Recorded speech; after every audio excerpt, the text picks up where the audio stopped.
তোমার সন্তানকে আব্বু বলে ডাক দিবা না কেন? ডাক দিব না গো নবী, আমার সন্তানকে তো আমি অনেক মহব্বত করি, আব্বু বলে ডাকি, আমরাও তো ডাকি, কথা কোন ঠিক কিনা? আল্লাহর নবী ডাক দিয়ে বলেন, সাহাবীরে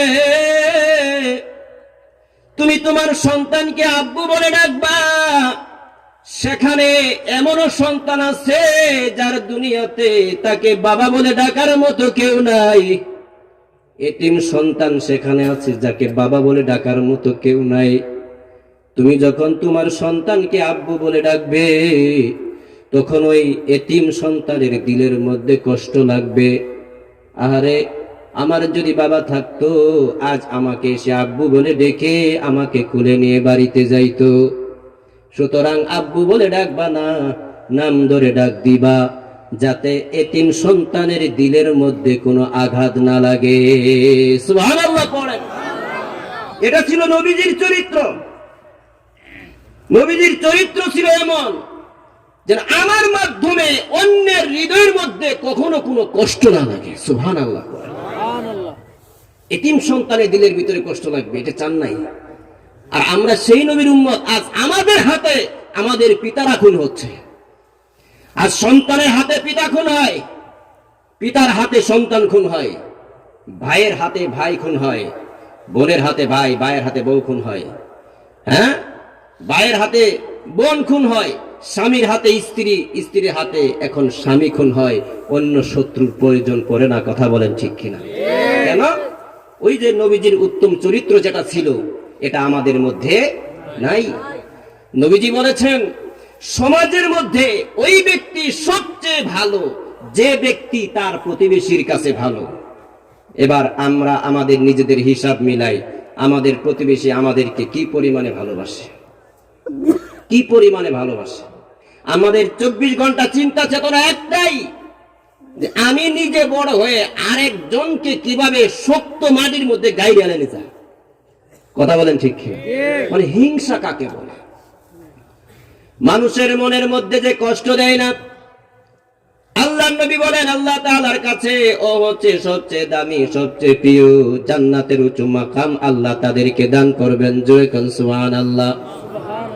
হযরতে ওমর রাদিয়াল্লাহু তাআলা আনহু যখন বড় বড় চোখ করে তাকিয়ে আছেন, ইহুদি ব্যক্তির তো কাপড় নষ্ট হয়ে গেছে।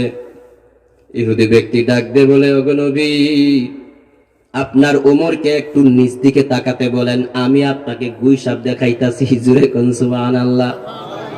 হযরতে ওমর নিচের দিকে তাকাইছেন।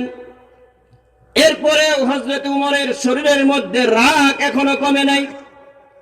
হযরতে ওমর মনে মনে ডাক দিয়ে বলেন, ইহুদি রে, আমার সামনে আমার নবীজির সাথে বেয়াদবি করিস।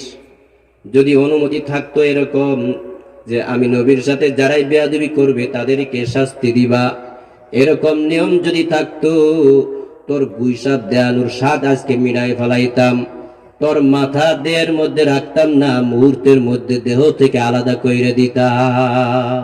সুবহানাল্লাহ।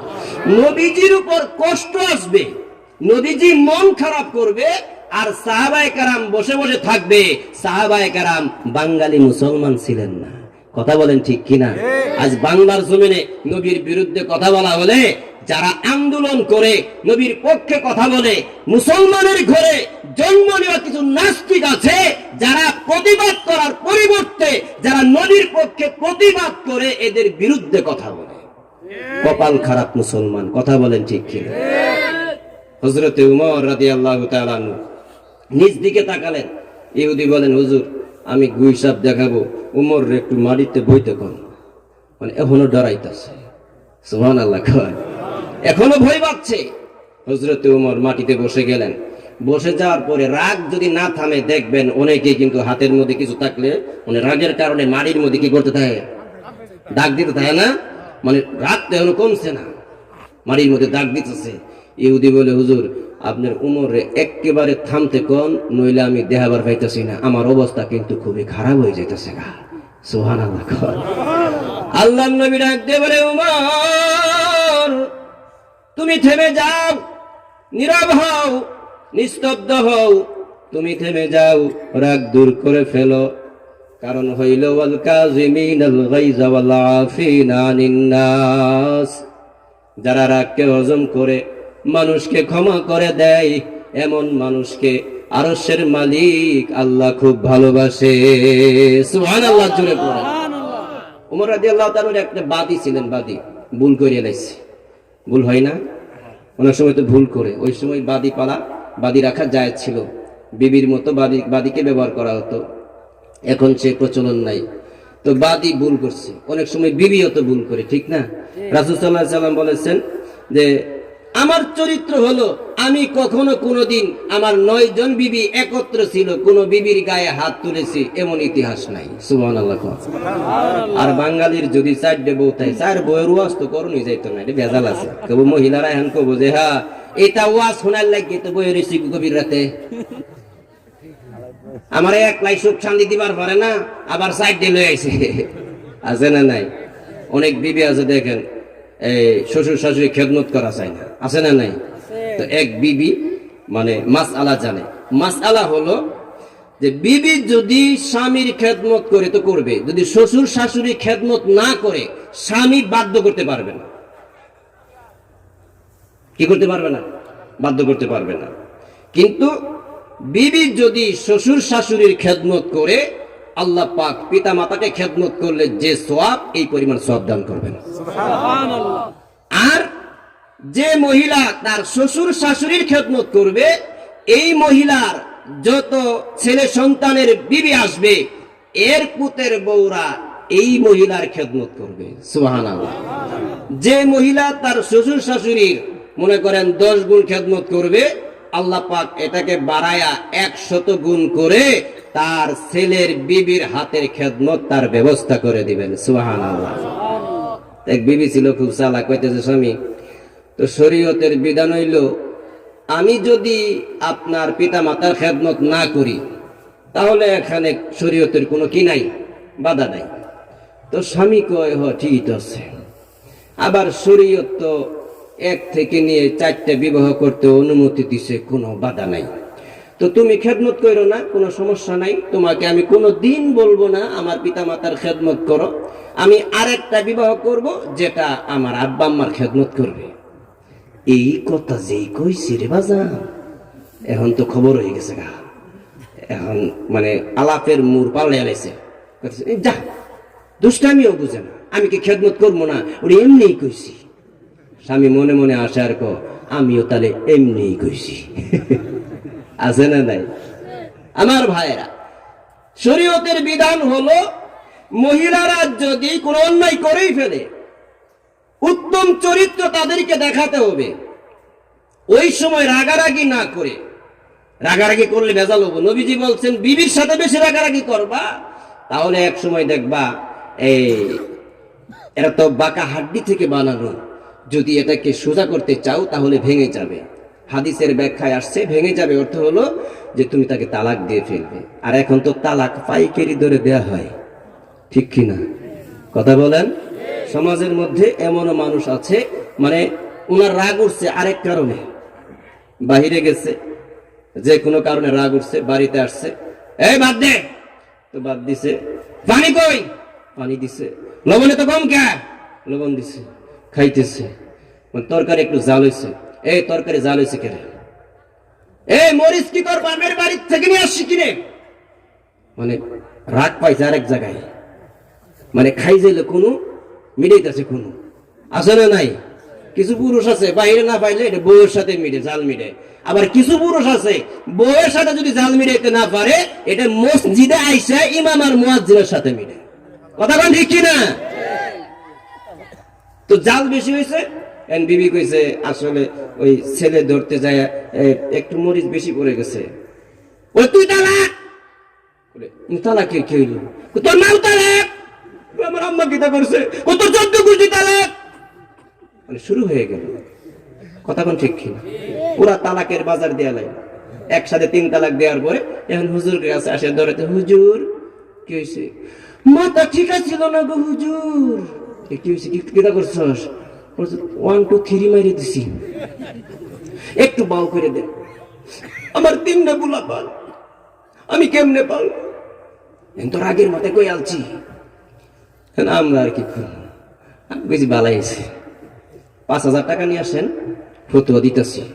আর মনে মনে কই তোর বউ যাবো ফাও, টেহা যাবো ফিরি, তালাক কেমনে দেশ বুঝাই দিন। কথা কোন ঠিক কিনা? নবীজি বলেছেন বিবিরা যদি কোনো অপরাধ করে তখন কিছু না বলে, যখন তোমরা হাসি খুশি থাকো তখন বুঝাইয়া দাও যে তোমার এই কাজটা এইভাবে না করে যদি এইভাবে করতা তাহলে ভালো হইতো। এই সুন্দর আচরণের কারণে আপনার বিবি যতটুকু ভালো হবে, আপনাকে যতটুকু মহব্বত করবে, চর থাপ্পড় মাইরে কিন্তু এতটুকু সম্ভব হবে না। জুড়ে বলেন হবে না। আমার ভাইরা, এই জন্য বিশ্বনবী বলেন তোমার বিবি যদি কোনো অন্যায় করে সাথে সাথে প্রতিবাদ না করে তুমি লক্ষ্য করো তোমার বিবির আরো ভালো আচরণ আছে কিনা, দেখো তার আরো 9টা 10টা ভালো গুণাগুণ আছে, ওই ভালো গুণাগুণের দিকে তাকাইয়া এই গুণটাকে তুমি ক্ষমা করে দাও।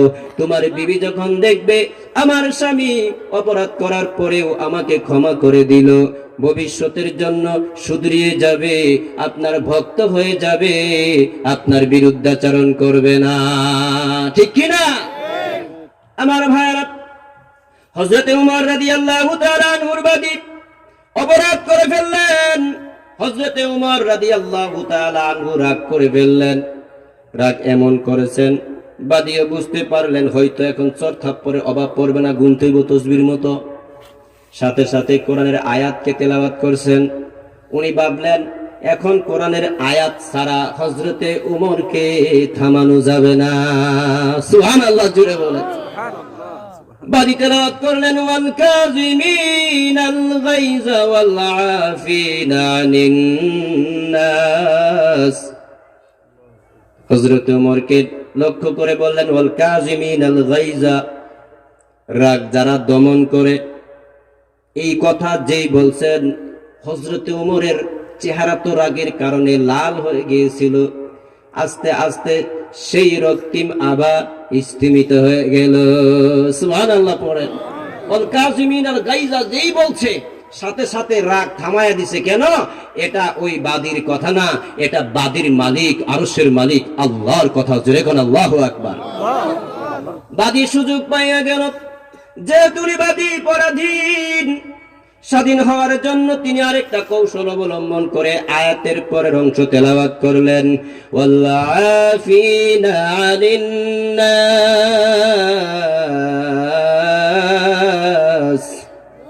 যারা মানুষকে ক্ষমা করে দেয়, ক্ষমা করে দেয়, ক্ষমা করে দেয়। এই আয়াত যখন তেলাওয়াত করলেন হযরত ওমর ডাক দিয়ে বললেন ওরে বাদী, আমি তো বিশ্ব নবীর আদর্শে আদর্শবান একজন সৈনিক, আমি আমার নবীর চরিত্রের অধিকারী একজন সৈনিক। এবাদি তোকে শুধু আমি ক্ষমা করে দিলাম না, আমার গোলামীর জিঞ্জির থেকে, বাদীর জিঞ্জির থেকে তোকে আজীবনের জন্য মুক্ত করে দিলাম। সুবহানাল্লাহ। হযরত ওমর রাগের সময় রাগ পাইতেন, কিন্তু যখন রাগের সময় আসতো না তখন রাগ ছেড়ে এমন ভাবে রাগ ছেড়ে দিতেন মনে হইতো তার ভিতরে রাগ বলতে কোনো কিছুই নাই। জোরে কোন সুবহানাল্লাহ। এক লোক গেছে হযরত ওমর রাদিয়াল্লাহু তাআলা আনহুর বাড়িতে, যাওয়ার পরে শুনতেছে বাহির থেকে হযরত ওমর রাদিয়াল্লাহু তাআলা আনহুর বিবি হযরতে ওমরকে মোটামুটি সাইজ করে দিতেছে। সাইজ বুঝেন তো? হ্যাঁ, আপনি যত বড় আজগুবি আলাইহিস সালামই হন না কেন, বিবির সামনে কিন্তু আপনি কিছুই নেই। কথা বল না কেন? আমরা যারা বক্তা আছি বিবির সামনে বক্তা, হ্যাঁ? যারা চাকরিজীবী আছেন বিবির সামনে চাকরিজীবী না, ওই স্বামী স্বামী। কথা কোন ঠিক কিনা? দারোগা সাহেব বিবির সামনে কি দারোগা না স্বামী? ওই স্বামী। তারপর এসপি সাহেব, ডিসি সাহেব, দেশের বড় বড় মন্ত্রী যারা আছে এরা তো বিবির কাছে আরো বেশি ধরা খাওয়া। খবর নিয়ে দেখেন, এরা বেশি ধরা খাওয়া, এটকেট করবা দেয় না, নড়াচড়া করবা দেয় না। এরা জনগণে নড়াচড়া করবা দেয় না, এগুলো বিবিরা নড়াচড়া করা দেয় না। মানে সবাই এক জায়গায় না এক জায়গায় ধরা খাওয়াই আছে। কথা বলেন ঠিক কিনা? এটা হবেই। হযরত ওমর রাদিয়াল্লাহু তাআলা আনহু বাড়ির বাহিরে গিয়ে দাঁড়িয়েছে। এমন সময় ভিতর থেকে শুনতেছেন বিবি হেরে খুব সাইজ করতেছে, অনেক কথাবার্তা বলতেছে। হযরত ওমর নীরব। সুবহানাল্লাহি ওয়া বিহামদিহি। নীরব। হযরত উমরকে ডাক দিলেন, উনি বাহিরে আসলেন। ডাক দিয়ে বলেন, আবু খলিফাতুল মুসলিমিন, হযরত উমর, আমি বাড়ির বাহির থেকে শুনলাম আপনার বিবি আপনাকে বিভিন্ন ধরনের কথাবার্তা বলতেছে, আপনি তো তাকে কিছুই বললেন না, কারণ কি? হযরত উমর বলেন, আমি তো সবচেয়ে মহান চরিত্রের অধিকারী মুহাম্মাদুর রাসূলুল্লাহর একজন সৈনিক। জোরে কোন সুবহানাল্লাহ। আমি তো নবীর চরিত্রে চরিত্রবান একজন সৈনিক। আমি তো নবীর থেকে আদর্শ শিখেছি। আমি নবীর কাছে শিখেছি বিবিদের সাথে কেমনে চলতে হয়, প্রতিবেশীর সাথে কেমনে ভালো আচরণ করতে হয়। আমার নবী শিক্ষা দিয়েছেন, বিবি যখন রাগ করবে তখন রাগ না করে সেটাকে হজম করার চেষ্টা করো, পরবর্তীতে বুঝিয়ে দিলে ওই সমস্যা আর সামনে হবে না। সুবহানাল্লাহ।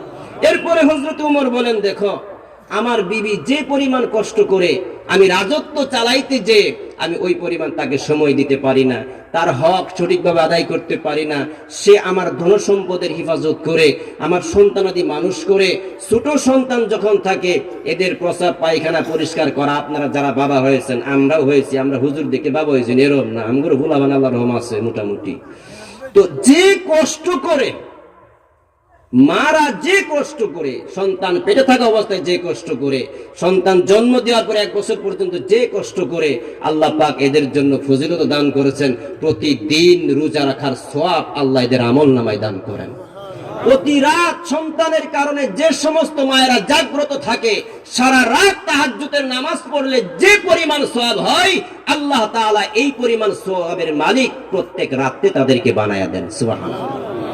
আমার ভাইরা, হযরত উমর বলেন, আমার বিবি আমার সন্তানের দেখাশোনা করে, আমার সংসারকে গুছায় রাখে, আমার ধন সম্পদের হেফাজত করে। সুতরাং এত কিছু করার পরেও আমি তো তাকে তার হক আদায় করার মতো কোনো কাজ করে দিতে পারি না। সুতরাং রাগের মাথায় সে আমাকে একটু বকাঝকা করতেছে, আমি সয়ে নিচ্ছি। এটা হচ্ছে আমার নবীর আদর্শ। সুবহানাল্লাহ, জোরে বলেন। আল্লাহর নবীও বলেছেন, আইয়ুমা ইমরাআতিন মাতাত ওয়া যাওজুহা আনহা রাদিন দাখালাতিল জান্নাহ আও কামা ক্বালা আলাইহিস সালাতু ওয়াস সালাম।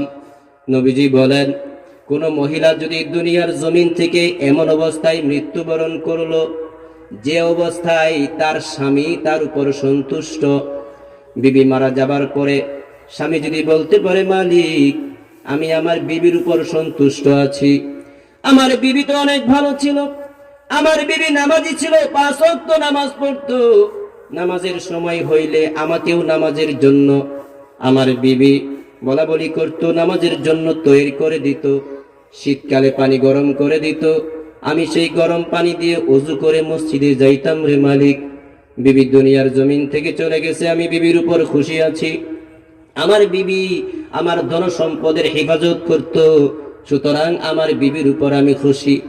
আমার বিবি কখনো আমার হুকুম ছাড়া আমার সম্পদের কোন অংশ পৃথিবীর কোন মানুষকে দেয় নাই, আমার হুকুম ছাড়া, আমাকে বলা ছাড়া আমার সম্পদের একটি পয়সাও আমার বিবি কোনোদিন নষ্ট করে নাই।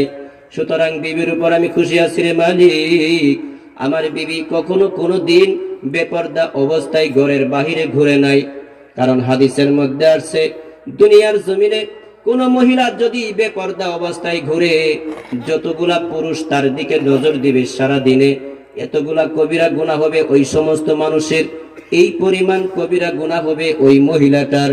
এই মহিলা যদি বাবার অধীনে থাকে, এই পরিমাণ কবিরা গুনাহ হবে ওই মহিলার বাবার। এই মহিলাটা যদি কোন স্বামীর অধীনে থাকে, স্বামী যদি তার বিবিকে পর্দার ভিতরে না রাখে, এই পরিমাণ গুনাহ হবে ওই স্বামীর। এই মহিলা যদি তার বড় ভাইয়ের অধীনে থাকে, বড় ভাই যদি দায়িত্ব পালন না করে, এই পরিমাণ কবিরা গুনাহ হবে তার বড় ভাইয়ের। বড় ছেলের দায়িত্বে যদি কোনো মা থাকে, সন্তান যদি তার মাকে পর্দার ভিতরে না রাখে, তাহলে এই পরিমাণ গুনাহ হবে ওই সন্তানের। নবীজি বলেন, কিয়ামতের ময়দানে একজন বেপরদা বেনমাজি স্বামীর হুকুম মানে না, শরীয়তের ভিতর চলে না, মন চাহি চলে যেভাবে খুশি, এরকম একজন নারী কিয়ামতের ময়দানে যখন জাহান্নামে যাবে, 4 জন পুরুষকে একা একজন মহিলা নিয়ে তারপরে জাহান্নামে যাবে। জোরে বলি নাউজুবিল্লাহ। এই জন্য স্বামী যদি বিবি মারা যাওয়ার পর যদি বলতে পারে, মালিক আমার বিবি বড় ভালো ছিল, বিবি যদি স্বামীর সন্তুষ্টি নিয়ে মরতে পারে, নবীজি বলেন দাখালাতিল জান্নাহ, কিয়ামতের ময়দানে ওই বিবি খোদার জান্নাতে চলে যাবে। সুবহানাল্লাহ। এখন তো বুঝলেনি যে স্বামী খুশি থাকলে বিবি জান্নাতে যাবে। এখন তো মহিলারা মনে করেন গিয়ে এক নারাজি হইল যে সব খালি হেগরু আজি, আমগরে নাই। আমগর কিছু কথা তো কিছু কর না, হেগরও কিছু কথা কোন দরকার, ঠিক কিনা? কথা কন না কেরে? হেগের জন্য কিছু কথা বলা দরকার, কারণ হেরাই দেশের সরকার। এরা যদি ইসলাম সম্পর্কে না জানে, আপনার সংসার জ্বালায়া পোড়ায় করব সরকার। কথা বলেন ঠিক কিনা? আল্লাহর নবী ঘোষণা দিয়েছেন, খাইরুকুম খাইরুকুম লি আহলিহি, পৃথিবীর জমিনে ওই ব্যক্তি শ্রেষ্ঠ ব্যক্তি যে ব্যক্তি তার বিবির কাছে শ্রেষ্ঠ। জোরে কোন সুবহানাল্লাহ। কারণ একজন স্বামীকে তার বিবি ওই সময় ভালো বলবে যখন স্বামী বাস্তবেই চূড়ান্ত পর্যায়ের বালা। কথা কোন ঠিক কি? এক আল্লাহর ওলি বিবিকে নিয়ে গল্প করতেছে, খাইবার বইছে আর কি। তো বিবি কইতেছে, তুমি বড় অনেক বড় বড় আল্লাহর ওলি শুনলাম। তো স্বামী কহ, মানুষে তো কয় এবং বাবেও বোঝা দেয়।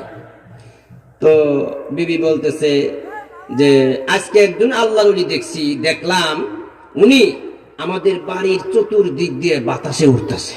সুবহানাল্লাহ। তো স্বামী বলতেছে, আসলেই নাকি? বাতাসে উঠতে পারলে বড় আল্লাহর ওলি হওয়া যায়? বলে হওয়া যায়। তো স্বামী বলতেছে, আসলে ওটা তো অন্য কোন আল্লাহর ওলি ছিল না, আসলে আমি ছিলাম। এই কথা বলার পরে বিবির মুখটা বাংলা পাস হয়ে গেছে। মানে স্বামী আসিল যে, মানে স্বামীরে বালা কইতে কি নাই, কথা কন না কেরে, রাজি না। তখন বিবি মুখটা বেটকাই দিয়ে কয়, ও বুঝছি, এই জন্য তো দেখলাম আল্লাহর ওলির কমরটা বেহা কে। নবীজি বলছেন, তোমার বিবি যদি তোমাকে ভালো বলে, কারণ বিবি স্বামীকে ভালো বলতে কি না রাজি না, তো বিবি যদি ভালোর সার্টিফিকেট দেয়, আল্লাহর নবী বলেন আমি তাকে ভালোর সার্টিফিকেট দিলাম, কিয়ামতের ময়দানে ওই স্বামী এবং স্ত্রী খোদার জান্নাতে চলে যাবে। সুবহানাল্লাহ। আমার ভাইরা, এই জন্য নবীজির চরিত্রে চরিত্রবান হতে হবে।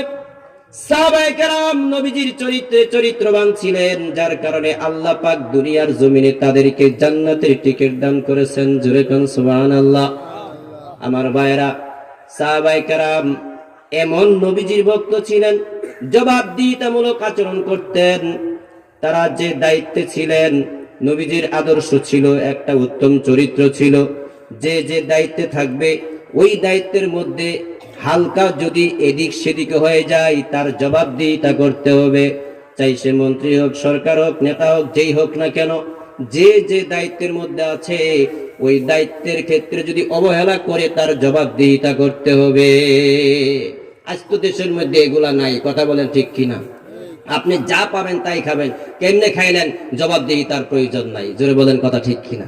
আমার ভাইরা, খলিফাতুল মুসলিমিন হযরত উমর রাদিয়াল্লাহু তাআলা আনহুর সময় নবীজির আদর্শে আদর্শবান, উত্তম চরিত্রে চরিত্রবান একজন সাহাবী ছিলেন সাঈদ ইবনে আমের আল জুমাহি রাদিয়াল্লাহু তাআলা আনহু। হিমসের গভর্নর ছিলেন। গভর্নর একজন নেতা, তার বিরুদ্ধে হযরত উমর রাদিয়াল্লাহু তাআলা আনহুর দরবারে 4টা অভিযোগ করছে। কয়টা অভিযোগ? 4টা অভিযোগ।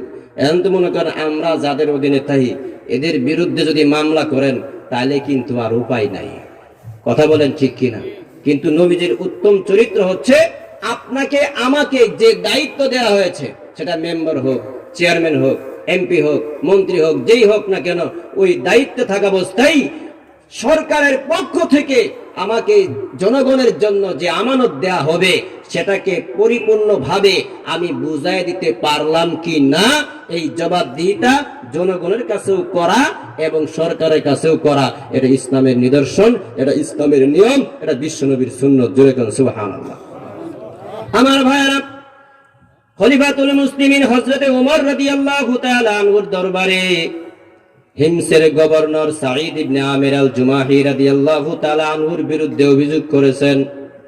এলাকার জনগণ বলতে লাগলেন, খলিফাতুল মুসলিমিন এমন একজন ব্যক্তিকে আমাদের গভর্নর বানায়া দিয়েছেন, এর বিরুদ্ধে আমাদের 4টা অভিযোগ আছে। জোরে কোন কয়টা? 4টা অভিযোগ আছে।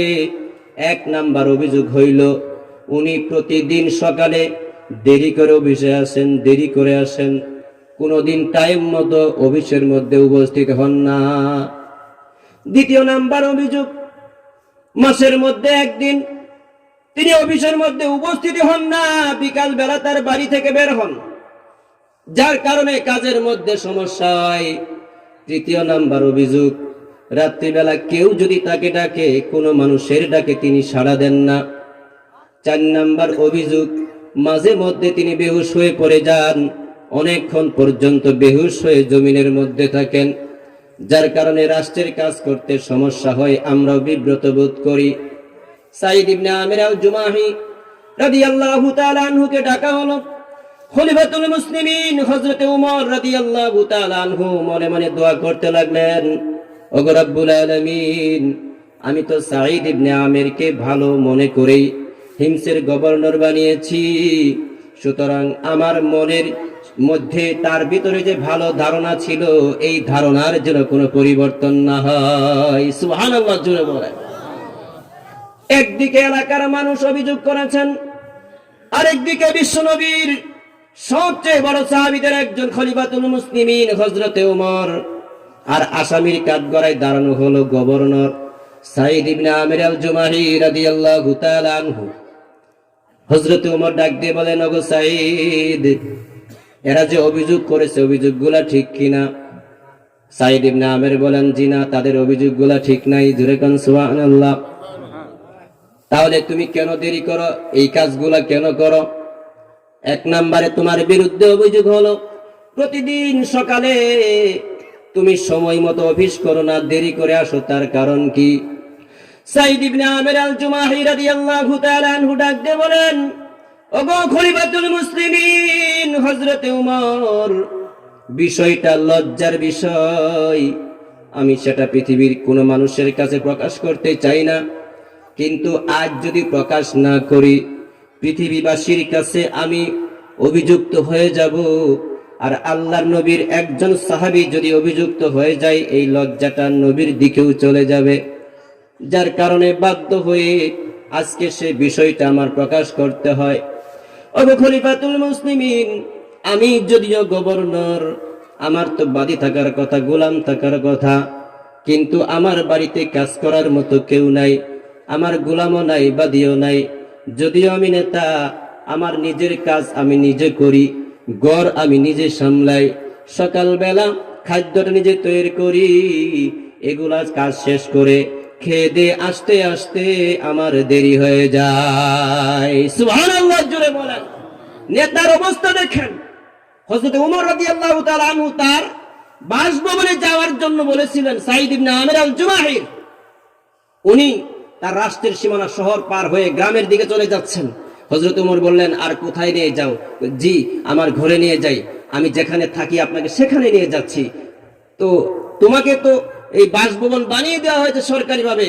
উনি বললেন যে না, আমি এখানে থাকি না, কারণ হচ্ছে আমার দেশের জনগণের প্রত্যেককে ওই শান্তি দিতে পারি নাই যে শান্তি আমি গ্রহণ করতে পারি না। জোরে কোন সুবহানাল্লাহ। নবীজির আদর্শে ওয়াইন্নাকা লাআলা খুলুকিন আযীম, নবীর আদর্শবান যদি নেতা আমাদের দেশের মধ্যে হয়, সোনার বাংলার গান গাইতে হবে না, আল্লাহ স্বর্ণ দিয়ে পুরো দেশকে ভরে দিবেন। সুবহানাল্লাহ পড়ে। সাঈদ ইবনে আমির আল জুমাহি রাদিয়াল্লাহু তাআলা আনহু বলেন, আমি যে ঘরে থাকি সেই ঘরে আপনাকে নিয়ে যাই। হযরতে ওমরকে নিয়ে গেলেন ছোট্ট একটা চৌপুড়ি, ঘরের মধ্যে ঘুমানোর মতো তেমন কিছু নাই, একটা জায়নামাজ বিছানো, যে জায়নামাজের মধ্যে সাঈদ ইবনে আমির আল জুমাহি রাদিয়াল্লাহু তাআলা আনহু ইবাদত করেন এবং ঘুমায় থাকেন। সুবহানাল্লাহ। হযরতে ওমর রাদিয়াল্লাহু তাআলা আনহু চোখের পানি ছেড়ে দিয়ে সাঈদ ইবনে আমির আল জুমাহি রাদিয়াল্লাহু তাআলা আনহুর গায়ে হাত দিয়ে ডাক দিয়ে বলেন, ভাই, বিশ্বনবী যে চরিত্রের উপর তোমাদেরকে দাঁড় করিয়ে গিয়েছিলেন, সেই চরিত্রের উপর এখনো যদি কেউ ওই চরিত্রের উপর অটল 100 ভাগ থেকে থাকে, তাহলে সেটা সাঈদ ইবনে আমের আল জুমাহি। সুবহানাল্লাহ, জোরে বলেন। নেতা হওয়ার পরে যার চিন্তা ছিল, আমার দেশের সবচেয়ে গরিব মানুষ যে অবস্থায় থাকবে, আমি নেতা যদি তার চেয়ে ভালো অবস্থানে থাকি, কিয়ামতের ময়দানে আল্লাহর আদালতে আসামির কাজ করায় জবাবদিহিতা করতে হবে। ওয়া ইন্নাকা লাআলা খুলুকিন আযীম। নবীজি মহান চরিত্রের অধিকারী, সাহাবায়ে কেরাম মহান চরিত্রের ছিলেন। এই সাঈদ ইবনে আমির আল জুমাহি রাদিয়াল্লাহু তাআলা আনহুর কাছে আসার আগে খলিফাতুল মুসলিমিন তখন মদিনার জমিনে ছিলেন। হিমস থেকে একটা প্রতিনিধি দল মদিনায় চলে গেলেন। হযরত ওমর বললেন, হিমসের মধ্যে যারা দরিদ্র আছে এদের একটা তালিকা আমার কাছে পেশ করো, সময় মতো আমি যেন তাদেরকে সাহায্য সহযোগিতা করতে পারি। ওই প্রতিনিধি দলের যিনি প্রধান ছিলেন, উনি একটা লম্বা তালিকা তৈরি করলেন। তার এলাকার মধ্যে যারা সবচেয়ে গরিব, তাদেরকে সহযোগিতা করা ছাড়া উপায় নাই, সহযোগিতা করতেই হবে আমিরুল মুমিনিনের পক্ষ থেকে। নামগুলা লিস্টি করে দিয়ে দিলেন। হযরত ওমর নামগুলা পড়তে লাগলেন। পড়তে পড়তে এক পর্যায়ে আসে ওই নামের মধ্যে পাইলেন সাঈদ ইবনে আমের নামে একজন নাম। তখন জিজ্ঞাসা করলেন, মান সাঈদ ইবনে আমের? এই সাঈদ ইবনে আমেরকে? এলাকার লোকজনে বললেন, হুয়া আমিরুনা, উনি হলেন আমাদের আমির, আমাদের নেতা। হযরত ওমর বললেন, ইনি কি সেই সাঈদ ইবনে আমের যাকে আমি গভর্নর বানাইয়া হিমসের জমিনে পাঠাইছি? প্রতিনিধি দল বললেন, হ্যাঁ, উনি আমাদের নেতা। আমাদের সবচেয়ে দরিদ্র যারা আছে ওদের ঘরে তো মাঝে মধ্যে আগুন জ্বলে, কিন্তু সাঈদ ইবনে আমির আল জুমাহি এত দরিদ্র, তার ঘরের মধ্যে দিন যায়, দিনের পরে দিন যায়, ঘরের চুলার মধ্যে আগুন জ্বলে না। সুবহানাল্লাহ পড়েন। এমন দরিদ্র, তার ঘরের মধ্যে আগুন জ্বলে না, এবং তিনি এমন গরিব, তার ঘরের মধ্যে দিনের পর দিন কোনো খাদ্য থাকে না। হযরত ওমর রাদিয়াল্লাহু তাআলা আনহু সাথে সাথে দু চোখের পানি ছেড়ে দিয়ে সুয়ারুম মিন হায়াতিস সাহাবা নামক গ্রন্থের মধ্যে আসছে, যে গ্রন্থটা লিখেছে আরবের বড় সাহিত্যিক ডক্টর আব্দুর রহমান ইবনে রাফাত পাশা রহমাতুল্লাহি আলাইহি। উনি বলেন, হযরত ওমর রাদিয়াল্লাহু তাআলা আনহু তখন 1000 স্বর্ণ মুদ্রার একটা টুকরা দিয়ে, ছোট একটা ব্যাগ দিয়ে ওই নেতার কাছে দিয়ে বললেন, সাঈদ ইবনে আমির আল জুমাহিকে এই টাকাটা দিয়ে দিবা, সেই জন্য তার সংসারকে চালাই। জোরে কোন সুবহানাল্লাহ। চলে গেলেন প্রতিনিধি দল হিমসের গভর্নরের কাছে। সাঈদ ইবনে আমির আল জুমাহি বাড়ির বাইরে বসে আছেন। এমন সময় 1000 স্বর্ণ মুদ্রা তার হাতে দেওয়া হলো। হাতে দেওয়ার পরে বলা হলো, আমিরুল মুমিনিন হযরত ওমরের পক্ষ থেকে এই টাকা আপনাকে দেয়া হয়েছে, আপনি যেন আপনার কষ্টের সংসারকে একটু সুখের করতে পারেন, সেই জন্য পাঠিয়ে দেওয়া হয়েছে। আমরা হলে তো খুশি হয়ে যাইতাম, আমিরের জন্য দোয়া করতাম, আমরা হলে অট্ট হাসি দিয়ে খুশিতে দাঁত বের করে ফেলতাম। কথা বলেন ঠিক কিনা? কিন্তু হযরতে ওমর রাদিয়াল্লাহু তাআলা আনহুর পক্ষ থেকে নবীজির মহান আদর্শে আদর্শবান একজন সৈনিক, এই টাকাগুলি পাওয়ার পরে উনি যে কথাটা উচ্চারণ করেছিলেন সেটা হচ্ছে, ইন্না লিল্লাহি ওয়া ইন্না ইলাইহি রাজিউন। আল্লাহু আকবার বলেন। উনি ইন্না লিল্লাহ পড়েছেন। ঘরের ভিতর থেকে বিবি শোনার সঙ্গে সঙ্গে বললেন, এর স্বামী, প্রতিনিধি দল কি সংবাদ নিয়ে এসেছেন, আপনি ইন্না লিল্লাহ পড়লেন কেন? আমাত আমিরুল মুমিনিন, খলিফাতুল মুসলিমিন হযরত ওমর কি মারা গিয়েছে? স্বামী বলেন, না না, এর চেয়ে বড় আরো দুঃসংবাদের বিষয় আছে, দুঃসংবাদটা এর চেয়েও বড়। বিবি বলতে লাগলেন, মুসলমানের দল কি কোনো যুদ্ধের ময়দানে পরাজিত হয়েছে? সাঈদ ইবনে আমির বলেন, না না, বিষয়টা তার চেয়েও বড়। বিবি বললেন, কি হয়েছে বলেন? সাঈদ ইবনে আমির ডাক দিয়ে বলেন, বিবি, আমার দুনিয়াকে ধ্বংস করে দেওয়ার জন্য, আমার আখিরাতকে ধ্বংস করে দেওয়ার জন্য দুনিয়া আমার ঘরের ভিতরে ঢুকে পড়েছে। সুবহানাল্লাহ পড়েন। আমার হাতে টাকা পয়সা চলে এসেছে, আমার আখিরাত ধ্বংস করে দেওয়ার জন্য দুনিয়া ঢুকে পড়েছে। আর আমরা সুদ ঘুষ খায় সাহাবায়ে কেরাম যে দিনকে দুনিয়ার জমিনে জিন্দা রাখার জন্য হালাল পথে টাকা পর্যন্ত নিজের ভিতরে ঢুকাইতেন না, যে দিনকে জিন্দা করার জন্য সাহাবায়ে কেরাম নিজেদের সব বিলিয়ে দিয়েছেন। যে কোরআনের প্রতিষ্ঠান আপনাদের সামনে, এই কোরআনের প্রতিষ্ঠানকে দুনিয়ার জমিনে জিন্দা করার জন্য সাহাবায়ে কেরাম সব বিলিয়ে দিয়েছেন। এই কোরআনের প্রতিষ্ঠানকে জিন্দা রাখার জন্য সাহাবায়ে কেরাম দুনিয়ার জমিনে রক্ত দিয়েছেন, জান পর্যন্ত দিয়েছেন। আর সেই রক্ত মাখা দিনকে আমরা সুদ খায় ধ্বংস করে দিচ্ছি। কথা কোন ঠিক কিনা? সেই দিনকে আমরা ঘুষের মাধ্যমে ধ্বংস করে দিচ্ছি, সেই দিনকে বেপরদাগির মাধ্যমে ধ্বংস করে দিচ্ছি, ঠিক কিনা? সাহাবায়ে কেরামের মতো আদর্শবান যদি হতে পারি, দুনিয়া আসবে, দুনিয়ার বুকে লাথি মেরে দিনের পক্ষে যদি থাকতে পারি, আল্লাহ পাক সাহাবায়ে কেরামের সাথে আমাদেরকে জান্নাত দান করবেন। সুবহানাল্লাহ পড়েন। সাঈদ ইবনে আমির বলেন, দুনিয়া চলে এসেছে আমার কাছে আখিরাত ধ্বংস করে দেওয়ার জন্য। বিবিও ছিলেন এমন, কারণ দুনিয়ার জমিনে আপনি যেমন হবেন আপনার বিবিও তেমন আসবে। কথা বলেন ঠিক কিনা? এটা আল্লাহ বলেছেন। আল্লাহ কোরআনের মধ্যে বলেন, আল খাবিসাতু লিল খাবিসিন ওয়াল খাবিসুনা লিল খাবিসাত। দুনিয়ার জমিনে যে যুবকটা খারাপ হবে তার বিবিও খারাপ হবে, যে যুবকটা ভালো হবে সেই যুবকের বিবিও ভালো হবে।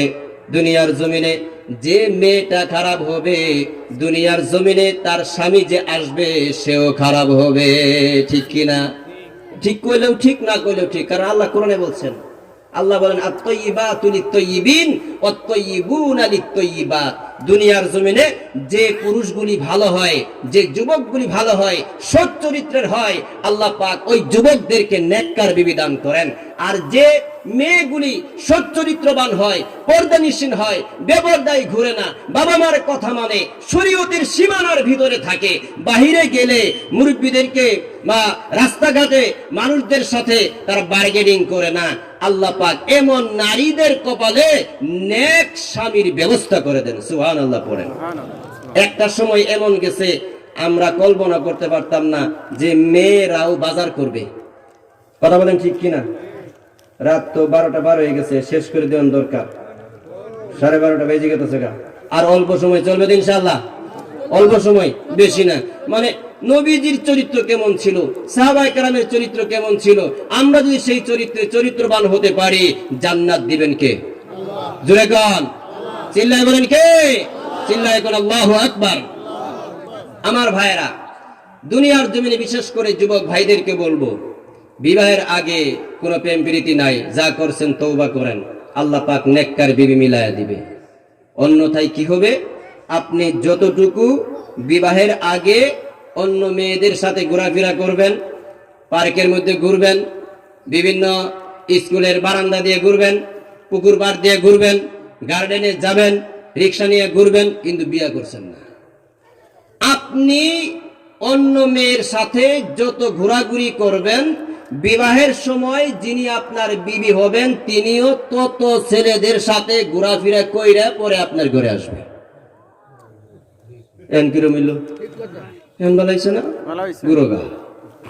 এক বেটা মানে যুবক একজন বিবি দেখছে, মানে একটা মেয়ে দেখছে, পছন্দ হয়েছে, নাম্বার নিয়ে আসছে, পরে বলছে যেহেতু পরিচয় হয়ে গেল, মাসখানেক করে বিবাহ হবে, তো চলো আমরা একটু একে অপরের সাথে পরিচিত হই। তো পরিচিত হইতে হইতে বুঝেন না, সব পরিচয় হয়ে গেছে। এখন চিন্তা করতেছে যে বিবাহের আগেই যদি উনি আমার সাথে এত সম্পর্ক রাখতে পারে, তাহলে না জানি আমাকে ছাড়া আরো কতজনের সাথে ঘুরছে। না, দুনিয়াতে ভালো মানুষ নাই, মানে হেফিজ সাহেব, দুনিয়াতে কি নাই?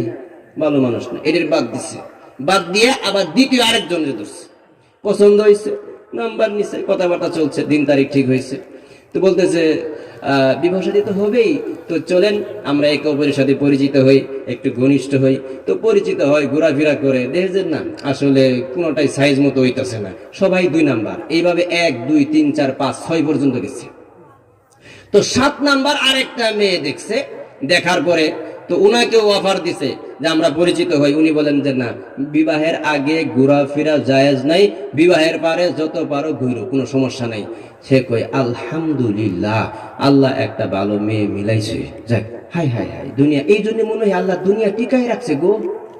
তো বিয়ে শাদী হয়েছে মোটামুটি ভালো। তো একদিন আসরের পরে বারান্দার মধ্যে চেয়ারের মধ্যে বয়ে দুল খায় আর গান কয়, আমি ঠকি নাই, আমি ঠকি নাই রে।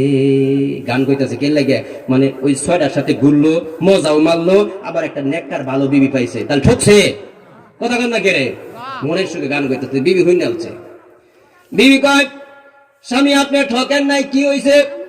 স্বামী ডাক দিয়ে বলে, বিবি তোমাকে যদি বলি, তোমাকে বলা আর বিনা পয়সায় মাইকিং করা সমান। আছে কিছু মহিলা, কথা বলেন ঠিক কিনা, মানে এলাকার মধ্যে এদের কাজই হইল বিনা পয়সায় বিনা বেতনে সাংবাদিকের কাজ করা, আছে না নাই? এই কথা আছে না নাই? তো বিবিকে ডাক দিয়ে বলে, স্বামী ডাক দিয়ে বলে, বিবি তোমারে কইলে তো সারা এলাকা সরাই এলাবা। বিবি কই না, কইতাম না। আপনি কইতে পারেন, আপনি স্বামী আমি স্ত্রী, তো শরীয়ত সম্মত আমরা স্বামী স্ত্রী, আপনার মনের কথা আমাকে বলবেন না, আমার মনের কথা আপনাকে বলবো না, তা আমরা বলবো কারে? স্বামীকে কথা তো ঠিকই আছে, তারপর তোর বিশ্বাস হয় না, কইতাছি দেখিস কুশনে কারণে। বিবি ডাক দিয়ে বলেন, আপনি বলতে পারেন, সমস্যা নাই, কাউকে বলবো না। এরপরে স্বামী সমস্ত ঘটনা খুলে বললেন যে একটা মেয়ে দেখছি এইভাবে বিবাহের আগে পছন্দ হয়েছিল, আগে ঘোরাফেরা করছে, বিবাহ করি নাই। এরপরে দ্বিতীয়টা দেখছি, তৃতীয় দেখছি, চতুর্থ দেখছি, পঞ্চম দেখছি, ষষ্ঠ দেখছি। তো 6 ঘাটের পানি খাওয়ার পরে আল্লাহ 7ম নাম্বারে তোমারে মিলাইয়া দিছে। তুমি আমাকে বলছো না বিবাহ এক ঘোরাফেরা করা যাবে না, তুমি বড় নেককার, আমি মজাও পাইলাম, আবার নেককার বিবিও পাইলাম। এই জন্য গান কইতাছি, আমি ঠকি নাই, আমি ঠকি নাই, আল্লাহ আমার জিতাইছে। বিবি কো এই কথা নেই। তো বিবিও চেহারা ফিরায় যাইতেছে আর গাইতেছে, আমিও ঠকি নাই, আমিও ঠকি নাই, আমিও ঠকি নাই। স্বামী ডাক দিয়ে বলে, তুই আবার ঠকস তাই কেমনে? বলে, তোমারও যা হইছে আমারও তা। স্বামী কো কিতা কস, বুঝলাম না। কই হ্যাঁ, বিবাহের আগে একজনের সাথে কথাবার্তা হয়েছিল, এইভাবে ঘুরছি, পরে আর বিয়ে করে নাই, চাকা দিয়ে সই লাগেছে। দ্বিতীয়টার সাথে ঘুরছি, বেকা করে সই লাগেছে। তৃতীয় নাম্বারটা ধোঁকা দিয়ে সই লাগেছে। এইভাবে 1টা 2টা করে 6টা যখন পার হইছে, তখন নিয়ত করছি আর হইতো না, বিবাহের আগে আর কারোর সাথে ঘুরতাম না। 7 নাম্বারে আল্লাহ তোমারে মিলায়া দিছে। সুতরাং আমরা কেউ ঠকি নাই। সুতরাং দুনিয়ার জমিনে বিবাহের আগে অবৈধভাবে যত মেয়ের সাথে যুবকরা ঘোরাফেরা করবেন, ভালো করে মনে রাখবেন, আপনি যত মেয়ের সাথে ঘুরবেন, আপনার বিবি যে হবেন উনি তত ছেলের সাথে ঘুরে আসবে। দুনিয়ার জমিনে যে মেয়েটা বিবাহের আগে যত পুরুষের সাথে ঘুরবে, ওই মেয়েটার স্বামী তত মেয়ের সাথে ঘুরে তারপরে তার স্বামী হবে। এটা কার ফয়সালা? এখন কার? আল্লাহর ফয়সালা, করার কিছু নাই। এখন কথা এলো, হুজুর ভুল তো করিয়ালছি, কি তা করাম? আল্লাহকে তওবা কর, আমি মাফ করে দিমু, তোর কপালে ভালো স্ত্রীর ব্যবস্থা করে দিমু। সুবহানাল্লাহ জোরে কর। তাহলে তওবা করতে হবে। তওবা যদি করেন যে আল্লাহ ভুল করেছি, আর করব না, নবীজি বলেন তওবা করেন, শেষ রাতে উঠেন, একটু কান্নাকাটি করেন, 2 রাকাত তাহাজ্জুদের নামাজ পড়েন, চোখের পানি ছেড়ে দেন, আর বলেন আল্লাহ আমি এই গুনাহ করছি, এই গুনাহ করছি, এই গুনাহ করছি, এই গুনাহ করছি, গুনাহগুলো স্মরণ করেন। এরপরে আল্লাহকে বলেন, আল্লাহ এটা ভুল করছি, আর করতাম না, এই গুনার উপর আমি লজ্জিত, অনুতপ্ত, আমি আর গুনাহ করব না, তুমি আমার তওবা কবুল করে নাও। চোখের পানিটা ছেড়ে দেন। নবীজি বলেন, কিতাবের মধ্যে আসছে, চোখের পানি, তওবাকারীর চোখের পানি গড়ায়া নাকের ডগায় আসার আগেই আল্লাহ পাক তার জিন্দেগীর সমস্ত গুনাহগুলি মাফ করে দেন। সুবহানাল্লাহ। আমার ভাইয়েরা, এই জন্য নবীজির আদর্শে আদর্শবান হতে হবে। বলতেছিলাম, সাঈদ ইবনে আমির রাদিয়াল্লাহু তাআলা আনহুর বিরুদ্ধে অভিযোগ করা হয়েছে, এক নাম্বার অভিযোগ, 4টা অভিযোগের দলিল দিয়ে 4টা অভিযোগের জবাব দিয়ে শেষ করে দেব ইনশাআল্লাহ। না রাগ করতেছেন? রাগ করতেছেন না তো? যেহেতু গভীর রাত্রি, কুয়াশাও বেশি, রাত অনেক হয়ে গেছে, আপনাদেরকে কষ্ট দিচ্ছি। সাহাবায়ে কেরামের জিন্দেগি আলোচনা করলে ওই রকম লোক হওয়ার মতো, ওই প্রস্তুতি নেওয়ার মতো স্পিড নিজের ভিতরে তৈরি হবে। আর যখন স্পিডটা তৈরি হবে, মন মানসিকতা তৈরি হবে। সাহাবায়ে কেরাম যদি পারে, ওনারা মানুষ ছিলেন, ওনারা পারলে আমরা পারবো না কেন? এই আগ্রহ যদি দিলের মধ্যে পয়দা হয় আর মৃত্যু পর্যন্ত যদি থাকে, ইনশাআল্লাহ আমল করে কবরে যেতে পারলে সাহাবায়ে কেরামের সাথে আমাদের জান্নাত নসিব হবে। সুবহানাল্লাহ। এক নাম্বার অভিযোগের জবাব দিলেন, আমি প্রতিদিন দেরিতে আসি, আমি গভর্নর, আমি নেতা, কিন্তু আমার ঘরে কোনো গোলাম নাই, বাদী নাই, নিজের কাজ নিজেকেই করতে হয়, এই জন্য দেরি হয়ে যায়। যারা অভিযোগ করেছিল তাদের চেহারাটা তখন কালো হয়ে গেল, নিচের দিকে তাকিয়ে ফেললেন, চোখ দিয়ে পানি ঝরছে, আর বলতেছেন মনে মনে, ইনার বিরুদ্ধে অভিযোগ করলাম। সুবহানাল্লাহ বলেন, সুবহানাল্লাহ জুড়ে পড়েন। দ্বিতীয় নাম্বার অভিযোগ করেছেন, মাসে একদিন তিনি বিকাল বেলা শুধু বের হন বাড়ি থেকে, সকাল বেলা থেকে বিকাল পর্যন্ত তার কোনো খবর থাকে না। হযরতে সাঈদ ইবনে আমির আল জুমাহি রাদিয়াল্লাহু তাআলা আনহু বলেন, আমিরুল মুমিনিন, লজ্জার কথা তবুও বলতে হয় না, বললে আমি দোষের মধ্যে থেকে যাব। আমার গায়ের মধ্যে আমার হিংসের সমস্ত লোক সাক্ষী, আপনি জিজ্ঞাসা করেন, আমি একই পোশাকে প্রতিদিন বের হই, আমার তেমন কোনো পোশাক নাই। মাসে একদিন পোশাকটা ধুয়ে দিই সকালবেলা, সারাদিন পোশাকটা যখন শুকিয়ে যায়, মোটা পোশাক, আমি ঘরের ভিতরে কোনো মতো নিজের ছতরকে ঢেকে বসে থাকি। পোশাকটা যখন শুকিয়ে যায়, বিকাল বেলা ধুয়ে দেওয়া পোশাকটা পরে বিকাল বেলা বের হই, যার কারণে মাসে একদিন বিকালে আসি। আগের দিন ওই বিকালের আগ মুহূর্ত পর্যন্ত, সকাল থেকে নিয়ে বিকাল পর্যন্ত এই সময় আমি উপস্থিত হতে পারি না। হযরতে ওমর রাদিয়াল্লাহু তাআলা আনহুর চোখ দিয়ে পানি পড়তেছেন। এলাকার লোকজন কান্নাকারি শুরু করে দিল, মনে মনে তওবা করতে লাগলো, এমন একজন ব্যক্তির বিরুদ্ধে আমিরুল মুমিনিন খলিফাতুল মুসলিমিন হযরত ওমরের কাছে অভিযোগ করেছি। তৃতীয় নাম্বার অভিযোগের জবাব সাঈদ ইবনে আমির আল জুমাহি রাদিয়াল্লাহু তাআলা আনহু দিতে লাগলেন। উনি বলেন, আমার ব্যাপারে তৃতীয় নাম্বার অভিযোগ হচ্ছে, আমি দিনের বেলায় কাজ করি, রাত্রি বেলায় কারো ডাকে সাড়া দেই না। তার কারণ হচ্ছে, আমি পুরাটা দিন দুনিয়ার এই সমস্ত জনগণের জন্য আমি নির্ধারণ করে রেখেছি। সারাটা দিন আমি দুনিয়ার কাজ করি, সারাটা দিন রাষ্ট্রের কাজ করি, সারাটা দিন দেশের মানুষের সেবা করি, আর রাত্রিটা আমি আমার আল্লাহর জন্য নির্ধারণ করে রেখেছি। সূর্য ডুবার পর থেকে নিয়ে সূর্য ওঠা পর্যন্ত আমি সাঈদ ইবনে আমির আল জুমাহি বিছানায় পিঠ লাগাই না, সারা রাত আল্লাহর ইবাদত বন্দেগী করি। সুবহানাল্লাহ জোরে পড়েন। এরা হচ্ছে নেতা, দিনের বেলায় জনগণের কাজ করে, রাত্রি বেলায় আরশের মালিক আল্লাহর সামনে দাঁড়ায় থাকে, এরা হচ্ছে নেতা। হযরত ওমর রাদিয়াল্লাহু তাআলা আনহু চোখে পানি পড়ে কিন্তু মনে মনে খুশি। সুবহানাল্লাহ জোরে বলেন। কারণ কি রে মুমিন, হযরত ওমর রাদিয়াল্লাহু তাআলা আনহু মনের মধ্যে যতটুকু সাঈদ ইবনে আমির আল জুমাহির ব্যাপারে সৎ ধারণা ছিল, তার চেয়ে শতভাগ বেশি তার কাছে তিনি পেয়ে গেছেন। জোরে বলেন সুবহানাল্লাহ। চতুর্থ নম্বরে তার বিরুদ্ধে অভিযোগ হলো, সাঈদ ইবনে আমির আল জুমাহি মাঝে মধ্যে বেহুশ হয়ে পড়ে যান, অনেকক্ষণ পর্যন্ত বেহুশ হয়ে থাকেন, যার কারণে দুনিয়ার মধ্যে রাষ্ট্রের কোনো কাজ করতে পারেন না, ইবাদত বন্দি করতে পারেন না, জনগণেরও খেদমত করতে পারেন না। সাঈদ ইবনে আমির আল জুমাহি বলেন, এটা আমার ইসলাম কবুল করার পূর্বের ঘটনা যখন স্মরণ হয়ে যায়, আমি নিজেকে নিয়ন্ত্রণ রাখতে পারি না, আমি বেহুশ হয়ে জমিনের মধ্যে পড়ে যাই, আমার হুঁশ থাকে না। হযরত ওমর ডাক দিয়ে বলেন, সেই ঘটনাটা কি? সেই ঘটনার সংক্ষেপে আপনাদের সামনে উপস্থাপন করি। বুখারী শরীফ 2য় জিলদের মধ্যে ঘটনাটা উল্লেখ করা হয়েছে। সাঈদ ইবনে আমির বলেন, আমি তখন যুবক, টকবকে যুবক, মক্কার জমিনে থাকি। এমন সময় বদরের যুদ্ধ হয়ে গেছে, আমি তখন ইসলাম কবুল করি নাই। আজল এবং কারার গোত্রের কিছু মানুষ বিশ্বনবীকে ধোঁকা দিয়ে বোকা বানিয়ে 10 জন সাহাবীকে তারা নিয়ে আসছিল এই কথা বলে, ওগো নবী, আমাদের এলাকার মধ্যে কিছু মানুষ ইসলাম কবুল করেছে, আমরাও ইসলাম কবুল করেছি, আমাদেরকে কোরআন শেখানোর জন্য, দিন শেখানোর জন্য আমাদের কিছু কারি দেন, আমাদের কিছু কারি লাগবে। কয়েকটা সূত্রে ঘটনাটা উল্লেখ করা হয়েছে। সুওয়ারুম মিন হায়াতিস সাহাবা নামক গ্রন্থের মধ্যে উল্লেখ করা হয়েছে। কয়েকটা ঘটনার সমন্বয়ে আপনাদের সামনে উপস্থাপন করি সংক্ষেপে। বিশ্বনবী প্রথম দিন কিছু বললেন না, অথচ এই লোকগুলা ছিল ইহুদি মুসলমান সাইজা, মুসলমানের বেশ ধরে নবীকে ধোঁকা দিয়ে মুসলমানদেরকে নিয়ে এসে বদরের যুদ্ধের প্রতিশোধ নেওয়ার জন্য গিয়েছিল। জোরে কন্যা নাউজুবিল্লাহ।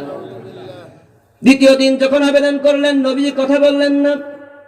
তৃতীয় দিন আবেদন করলে বিশ্বনবী হযরত আসিম রাদিয়াল্লাহু তাআলা আনহুর নেতৃত্বে 10 জন সাহাবীর একটি দল তাদের সাথে প্রেরণ করেন। এর মধ্যে হযরত খুবাইব রাদিয়াল্লাহু তাআলা আনহু ছিলেন।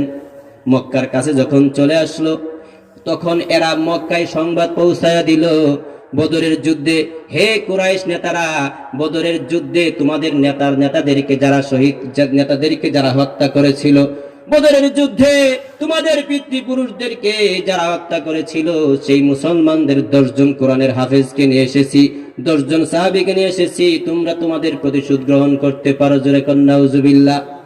মক্কার 100 তীরন্দাজ তাদেরকে আক্রমণ করে সাহাবায়ে কেরাম হযরত আসিম রাদিয়াল্লাহু তাআলা আনহু সবাইকে নিয়ে পাহাড়ের উপরে উঠে যায়। নিচ থেকে কাফেররা তাদেরকে অভয় দেখায় এবং প্রতিজ্ঞা করে, তোমরা নিচে নেমে আসো, তোমাদেরকে বন্দী করে বিশ্বনবীর থেকে কিছু আমরা উপহার উপঢৌকন নিব, টাকা পয়সা নিব, তোমাদেরকে ছেড়ে দিব। হযরত আসিম ডাক দিয়ে বলেন, সাথীরা, কাফেরদের কথা তোমরা বিশ্বাস করিও না, আমিও বিশ্বাস করি না, আমাদেরকে মারবে, নিশ্চিত সহজেই মেরে ফেলবে। এই সময় আমাদের সামনে একটা পথ খোলা, সেটা হচ্ছে যুদ্ধ করে যদি বিজয়ী হয়ে গাজী তবুও জান্নাতি, আর যদি এখানে যুদ্ধ করে মৃত্যুবরণ করি তাহলে মরতে দেরি, খোদার জান্নাতের মেহমান হতে আমরা দেরি হব না। সুবহানাল্লাহ পড়েন। সংক্ষেপ করে বলি, যুদ্ধ শুরু হয়ে গেল। 7 জন সাহাবী ওই জায়গার মধ্যে শহীদ হয়ে গেলেন। 3 জন সাহাবী বন্দী হলেন। এর মধ্যে খুবাইব রাদিয়াল্লাহু তাআলা আনহু, যায়েদ রাদিয়াল্লাহু তাআলা আনহু, আব্দুল্লাহ ইবনে তারেক রাদিয়াল্লাহু তাআলা আনহু, 3 জন বন্দী হলেন। 3 জনকে বন্দী করার পরে যখন নিয়ে যায়, হযরত তারেক, আব্দুল্লাহ ইবনে তারেক, উনি বলেন, আমি কাফেরদেরকে বিশ্বাস করি না, বন্দী করার পরে তারা হত্যাই করবে, আমি যাইতে রাজি না। একাই হাতের মধ্যে পাথর নিয়ে শত বীরের বিরুদ্ধে একাই তিনি দাঁড়িয়ে গেলেন, পাথর নিক্ষেপ করতে লাগলেন। কাফেররা তাকে তীর মেরে সেখানে শহীদ করে দেয়। হযরতে খুবাইব রাদিয়াল্লাহু তাআলা আনহুকে বন্দী করে বাজারে নেওয়া হয়। হারেস নামক নেতার পুত্ররা তাকে কিনে নেয়, কারণ হারেস বদরের যুদ্ধে মুসলমানদেরকে মারতে যায় নিজেই মরে গেছিল। ইসলামকে বাঁচানোর জন্য ধনসম্পদ ছেড়ে দিয়ে, পিতামাতাকে ছেড়ে দিয়ে, নিজের জন্মস্থান ছেড়ে দিয়ে মক্কা থেকে মদিনা পর্যন্ত চলে গিয়েছে। কাফেরদের সেটাও ভালো লাগে না, সেই মদিনায় গেছে মারার লাগে, তাহলে মরবো না, কিতা করবো? কথা বলেন ঠিক কিনা? কারণ বেশি উজানি ঠিক না, বেশি উজালে ভেজাল আছে, টাকলা মোড়া দেওয়ান লাগবে। কথা বলেন ঠিক কিনা? যাদেরকে আল্লাহ উপরে উঠায় তাদের নড়াচড়া করা নিষেধ, কারণ ওখান থেকে যদি পড়ে যাও তাহলে পৈরি মরণ লাগবো না, মইরা তারপরে পড়বা। কথা বলেন ঠিক কিনা? তো হারেসের সন্তানেরা কিনে নিল। লম্বা ইতিহাস। হযরত খুবাইবকে মারার জন্য দিন তারিখ নির্ধারণ করা হলো। মক্কার জমিনে হেরেমের বাহিরের সীমানায় একটা আছে মসজিদে আয়েশা, যারা হাজী আছেন দেখেছেন, ওখানে তানঈম নামক একটা স্থান আছে। ওইখান পর্যন্ত নিয়ে যাওয়া হলো। হযরত খুবাইবকে শুলে চড়াবে, ফাঁসির কাস্টে জ্বলাবে, তাকে হত্যা করবে। হযরত সাঈদ ইবনে আমির বলেন, ওই যুবকদের সাথে আমিও ছিলাম। খুবাইবকে যারা হত্যা করেছে আমিও তাদের সাথে ছিলাম, আমি তাদের কাজে অংশগ্রহণ করি নাই, কিন্তু আমি তাদের সাথে ছিলাম, আমি দেখেছি, আমি প্রতিবাদ করতে পারি নাই। তানিম প্রান্তরে নিয়ে যাওয়া হয়েছে। হযরতে খুবাইবকে বলা হয়েছে যে এখন তোমাকে ফাঁসির কাস্টে ঝুলানো হবে, তোমার সর্বশেষ চাওয়া কি? হযরতে খুবাইব রাদিয়াল্লাহু তাআলা আনহু তখন বলেছিলেন, ইন শি'তুম আন তাতরুকুনি আরকাউ রাকাতাইন ফাফআলু। হে মক্কার কুরাইশরা, আমি এই অন্তিম মুহূর্তে দুনিয়ার জমিন থেকে চলে যাব, আমি পৃথিবীর কিছুই চাই না, তোমরা যদি আমাকে সুযোগ করে দাও, আমি সর্বশেষ 2টি রাকাত নামাজ আমি আল্লাহর জন্য পড়তে চাই। সুবহানাল্লাহ, জোরে পড়ে। এই নামাজের জন্য জীবন দিয়েছেন, আর এই নামাজ আমরা অবহেলা করে ছেড়ে দিচ্ছি। হযরত খুবাইব রাদিয়াল্লাহু তাআলা 2 রাকাত নামাজ পড়লেন। সাঈদ ইবনে আমির বলেন, এত সুন্দর নামাজ আমি আমার জীবনে কখনো কোনোদিন দেখি নাই। জোরে কোন সুবহানাল্লাহ। আমার ভাইয়েরা, 2 রাকাত নামাজ পড়ার পরে সালাম ফিরিয়ে হযরতে খুবাইব রাদিয়াল্লাহু তাআলা আনহু কাফেরদেরকে ডাক দিয়ে বলেন, হে কাফেররা শুনো, লাউ জানান্তুম, তোমরা যদি এই ধারণা না করতে, আন্নী আতালতু সলাতা জাযা মিনাল মাউত, যে আমি খুবাইব মৃত্যুর ভয়ে নামাজকে লম্বা করতেছি, এই ভয় যদি তোমাদের আমার না হতো, তোমরা যদি এই ধারণা না করতে, লাকসারতু মিনাস সালাহ, আমি নামাজকে লম্বা করতাম, আরো ভালো করে পড়তাম, কারণ আমার জীবনের এটাই সর্বশেষ নামাজ, এটাই সর্বশেষ রুকু, এটাই সর্বশেষ সিজদা। সুবহানাল্লাহ। আমার ভাইয়েরা, নবীর আদর্শে কেমন সৈনিক। কাফেররা প্রস্তাব দিল, খুবাইব শোনো,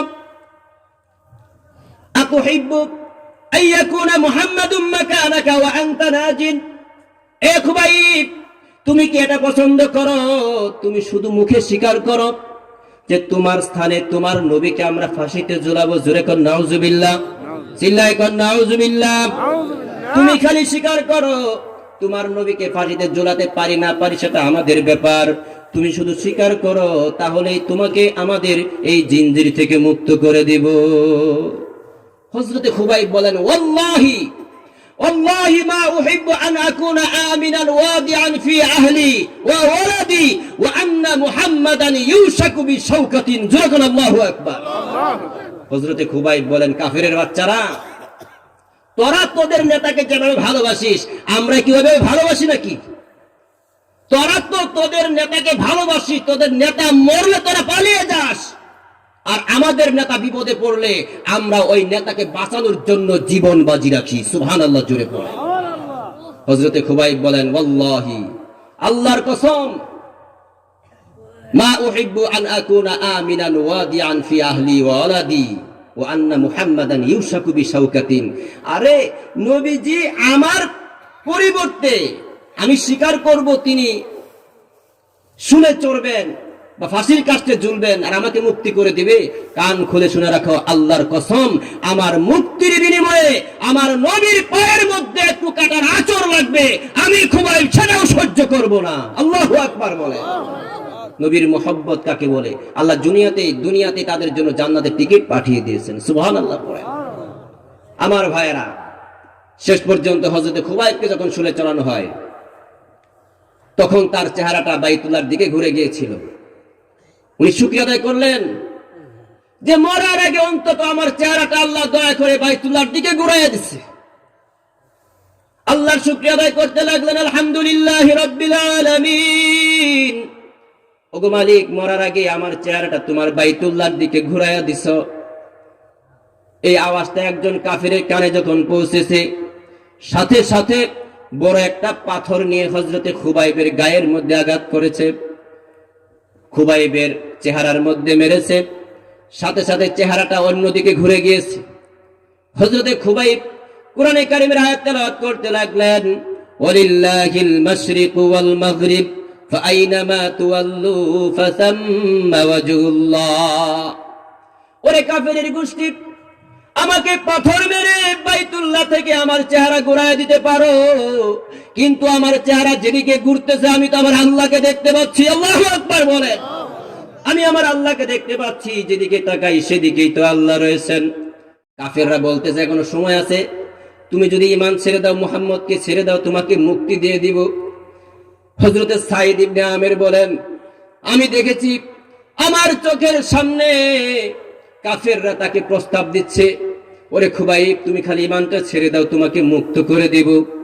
এই কথা বলতেছেন, আর ছুরি নিয়ে কাঁচি নিয়ে হযরতে খুবাইবের শরীর থেকে গোশতগুলি কেটে কেটে নিয়ে যাচ্ছেন। শরীর থেকে গোশত কাটতেছেন আর বলতেছেন, ঈমানকে ছেড়ে দাও।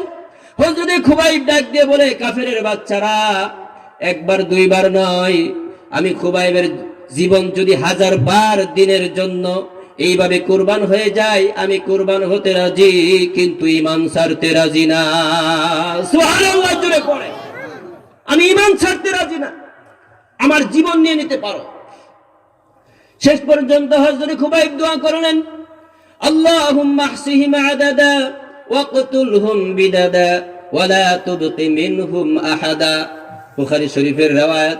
হযরত খুবাইব বদদুয়া করলেন, আল্লাহ, তোমার নবীকে ধোঁকা দিয়ে যারা আমাদেরকে এ পর্যন্ত এনে তোমার নবীর এরকম 10 জন সাহাবীকে মর্মান্তিক ভাবে শহীদ করে দিল।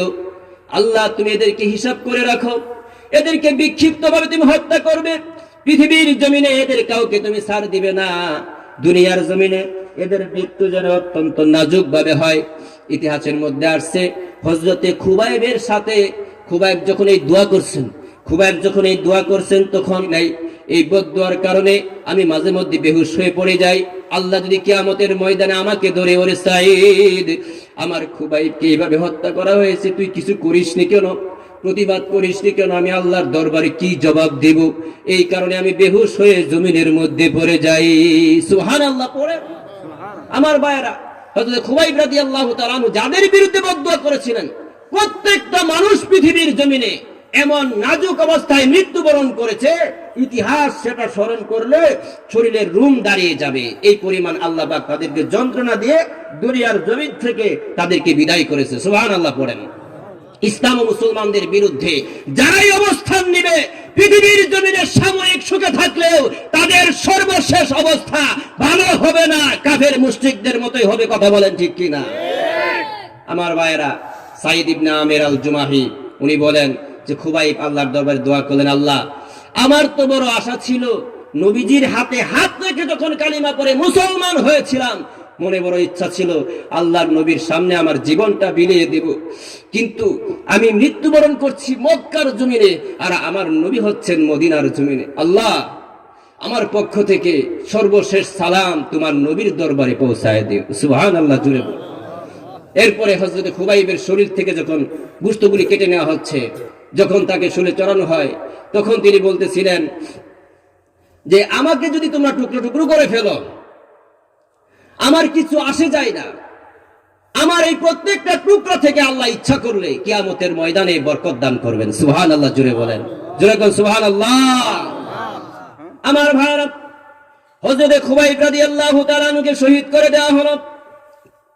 বিশ্বনবী সাহাবায়ে কেরামদেরকে নিয়ে মসজিদে নববীতে বসে বসে আলোচনা করতেছেন। এমন সময় বিশ্বনবী সাল্লাল্লাহু আলাইহি সাল্লামের চোখ থেকে হঠাৎ করে পানি ঝরতে লাগলো। সাহাবায়ে কেরাম বলতে লাগলেন, বিশ্বনবী আপনি কাঁদছেন কেন? নবীজি কথা বলেন না, একটু পরে বললেন, ওয়া আলাইকাস সালাম ইয়া খুবাইব, ওয়া আলাইকাস সালাম ইয়া খুবাইব। সাহাবায়ে কেরাম প্রশ্ন করলেন, ওগো আল্লাহর নবী, আপনি এখানে খুবাইবকে কোথায় পাইলেন? সে তো মক্কায় চলে গেছে, কাফেরদেরকে মক্কায় চলে গেছে মুসলমানদেরকে কোরআন শেখানোর জন্য। আপনি এখানে খুবাইবকে কোথায় পাইলেন? আপনি ওয়া আলাইকাস সালাম বলতেছেন, কারণ কি? আল্লাহর নবী ডাক দিয়ে বলেন, সাহাবীরা তোমরা জানো না, একটু আগে হযরতে জিবরাইল আমার কাছে আসছেন, আসার পরে আমার 10 জন সাহাবীর মর্মান্তিক শাহাদাতের কথা আমাকে বর্ণনা করেছেন। একটু আগে আমার খুবাইব, আমার প্রিয় সাহাবী, আমাকে সালাম দিয়ে দুনিয়ার জমিন থেকে বিদায় হয়ে গেছেন। সুবহানাল্লাহ। নবীজির আদর্শবান একজন সৈনিক দুনিয়ার জমিন থেকে বিদায় হয়ে গেলেন, দুনিয়ার জমিন থেকে শহীদ হয়ে গেলেন। ঈমানকে ছাড়লেন না, দুনিয়ার কারণে দুনিয়ার কাছে নিজের ঈমানকে বিক্রি করলেন না। কেন? নবী সাল্লাল্লাহু আলাইহি সাল্লাম যে আদর্শবান সাহাবায়ে কেরামদেরকে বানিয়ে গিয়েছিলেন, সেই আদর্শের উপর থেকেই সাহাবায়ে কেরাম মৃত্যুবরণ করেছেন। তিল পরিমাণ তারা এদিক সেদিক হন নাই। সুবহানাল্লাহ জোরে বলেন। এই জন্য আল্লাহর নবী বলেন, আল্লাহ পাক আল্লাহর নবীর সার্টিফিকেট দিয়ে বলেন, ওয়া ইন্নাকা লাআলা খুলুকিন আযীম। জোরে করে আল্লাহু আকবার। আমরা যদি দুনিয়ার জমিনে আল্লাহর নবীর আদর্শবান হতে পারি, আল্লাহর নবীর আদর্শকে যারা দুনিয়ার জমিনে টিকিয়ে রাখতেছে, সেই কোরআনের প্রতিষ্ঠানকে যদি আমরা টিকিয়ে রাখতে পারি, আশা করা যায় কিয়ামতের ময়দানে আল্লাহ পাক আমাদেরকে আল্লাহর নবী এবং তার সাহাবায়ে কেরামের সাথে আমাদেরকে জান্নাত দান করবেন। সুবহানাল্লাহ। নবীজি বলেন, বুইস্তু মুআল্লিমান লিইউতাম্মিমা মাকারিমাল আখলাক। উত্তম চরিত্রকে সর্বোচ্চ পর্যায়ে পৌঁছানোর জন্য আল্লাহ পাক আমাকে মুআল্লিম, শিক্ষক বানিয়ে দুনিয়াতে পাঠিয়েছেন। সুবহানাল্লাহ। সেই নবীর আদর্শ শিক্ষা দেওয়ার জন্য এই দ্বীনি প্রতিষ্ঠান কাশিফুল উলুম নূরগঞ্জ নুরানি ওয়াহাবিজিয়া মাদ্রাসা প্রতিষ্ঠিত করা হয়েছে। এই প্রতিষ্ঠানের মধ্যে আপনি আমি এখন তো আমাদেরকে সেভাবে জীবন দিতে হবে না। কথা বলেন ঠিক কিনা? হযরতে খুবাইবের মতো শুলে চড়তে হবে না, হযরতে খুবাইবের মতো শরীর থেকে গোশত কেটে আলাদা করতে হবে না। কথা বলেন ঠিক কিনা? আমরা কি করব? আমরা তো প্রথম পর্যায়ে আমরা একটা বড় আসামি, সেটা হচ্ছে যে আমরা সহিশুদ্ধভাবে কোরআন কারীম তেলাওয়াত তাদেরকে একটু সহযোগিতা করি, তাহলে কিয়ামতের ময়দানে এই সহযোগিতা আপনার আমার জন্য জান্নাতে যাওয়ার উসিলা হয়ে যাবে। সুবহানাল্লাহ পড়েন। যেমন হাদিসের মধ্যে নবীজি বলেছেন ইকালুল সাহিবিল কুরআন, যে কিয়ামতের ময়দানে কুরআন ওয়ালাকে বলা হবে ইকরা ওয়ারতাকি ওয়ারাত্তিল কামা কুনতা তুরাত্তিলু ফিদ দুনিয়া, আয়াত পড়তে থাকো আর উপরে উঠতে থাকো। তো সাহিবুল কোরআনের ব্যাখ্যায় মুহাদ্দিসিন কারাম লিখেছেন যে সাহিবুল কোরআন হলো যারা যেভাবে কোরআনকে সহযোগিতা করেছে এরা সকলেই সাহিবুল কোরআন। কিয়ামতের ময়দানে আল্লাহ সবাইকে জান্নাত দান করবেন। সুবহানাল্লাহ। এখন আপনি যদি মাসে 1 বস্তা চাউল দিয়ে সহযোগিতা করেন, আপনিও সাহিবুল কোরআন। মাসে যদি আপনি 100 টাকা দিয়ে সহযোগিতা করেন প্রত্যেক মাসে, আপনিও সাহিবুল কোরআন।